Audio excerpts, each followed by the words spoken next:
আমি আমার মহান রবের কাছে শুকরিয়া জানাচ্ছি, আমি আল্লাহর কাছে শুকরিয়া জানাচ্ছি যে তিনি আমাকে আজকে এইখানে নিয়ে এসেছেন এবং এই পর্যন্ত এসে আপনাদের সাথে কথা বলার তৌফিক দিয়েছেন। তো আমি আল্লাহ রব্বুল আলামিনের কাছে শুকরিয়া জানাচ্ছি।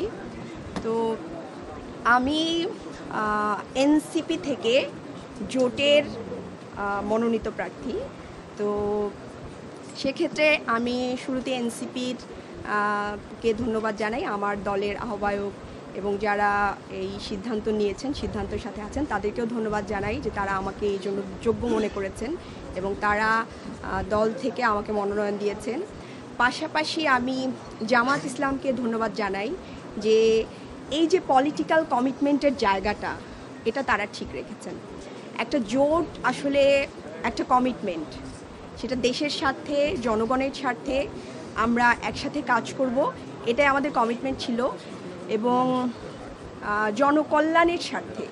তো সেইখান থেকে দেখেন অনেক বড় বড় পার্টি আছে, তারাও জোট করেছেন, কিন্তু তারা কিন্তু তাদের পলিটিক্যাল কমিটমেন্ট বা জোটের প্রার্থীদেরকে, অনেক বেশি সিট থাকার পরেও তারা কিন্তু জোটের প্রার্থীদেরকে ওইভাবে সম্মান করেননি।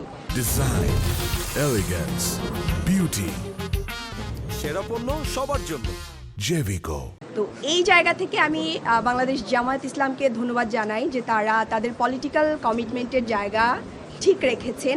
পাশাপাশি আমরা আজকে এই জায়গায় দাঁড়িয়ে আছি শুধুমাত্র জুলাইয়ের কারণে, এবং এটা জামাত ইসলামী এবং জোটের পক্ষ থেকে সিদ্ধান্ত হয়েছে যে আমরা একজন শহীদ পরিবারের প্রতিনিধিত্ব চাচ্ছিলাম।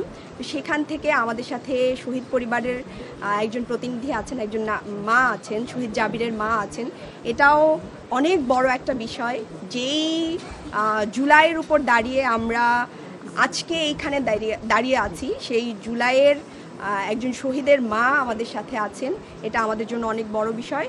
তো এই জায়গা থেকে আমরা আশা করি, এবং আমাদের সাথে যেসব আপারা আছেন ওনারা খুবই কোয়ালিটি সম্পন্ন, ওনারা অনেক অভিজ্ঞ এবং রাজনৈতিকভাবে এনারা আমাদের থেকে অনেক বেশি অভিজ্ঞ।